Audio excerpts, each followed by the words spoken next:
আজকের দিনে নামি দামি ক্যাফেতে বসে সুন্দর সুন্দর কফি খাওয়াটা খুবই সাধারণ ব্যাপার হয়ে গেছে। সেরকমই কালকে আমি কফির কাপে চুমুক দিতে দিতে হঠাৎ দেখি পাশের টেবিলে একটা 19-20 বছরের মেয়ে হট চকলেট অর্ডার দিয়েছে। আমরা যখন ছোট ছিলাম এই হট চকলেট ব্যাপারটা খুব একটা সাধারণ ছিল না। আজকে ভাবলাম বাড়িতে বানিয়ে দেখি তো কেমন হয়। সেই জন্য কিছুটা ডার্ক চকলেট প্রথমেই গুঁড়ো করে নিয়েছি। আজকাল এই হট চকলেট এত পপুলার হয়েছে যে সাধারণ মেলাতেও হট চকলেট পাওয়া যায়। সেদিন মেলায় দেখলাম তো ৮০ টাকায় ছোট্ট একটা চায়ের ভাঁড়ের মধ্যে দিচ্ছে, কি দাম! তারপরে আমি ভাবলাম নিজেই বানাই। একটু দুধের মধ্যে কর্নফ্লাওয়ার আর কোকো পাউডার মিশিয়ে রেখেছি, আর প্যানের মধ্যে বেশ কিছুটা দুধ গরম করতে বসিয়েছি। তার মধ্যে দিয়ে দিচ্ছি স্বাদ মতো চিনি।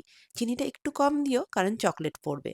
১ চিমটি নুন, কোকো পাউডার আর মিশিয়ে রাখা যে কর্নফ্লাওয়ারের মিক্সচারটা, ওটা দিয়ে দিয়েছি।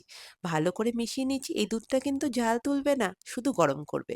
১ চামচ কফি আর ওই ডার্ক চকলেটটা দিয়ে ভালো করে মিশিয়ে নিলাম। এবার কাপের মধ্যে এটাকে ঢেলে ওপর থেকে কিছুটা কোকো পাউডার আর ডার্ক চকলেট ছড়িয়ে দিয়েছি। তোমরা বলো তো, এটা ঘরে বানিয়ে নেওয়াটা অনেক ইজি নয় কি? কিরকম লাগলো রেসিপিটা? আমায় কমেন্টে অবশ্যই জানিও।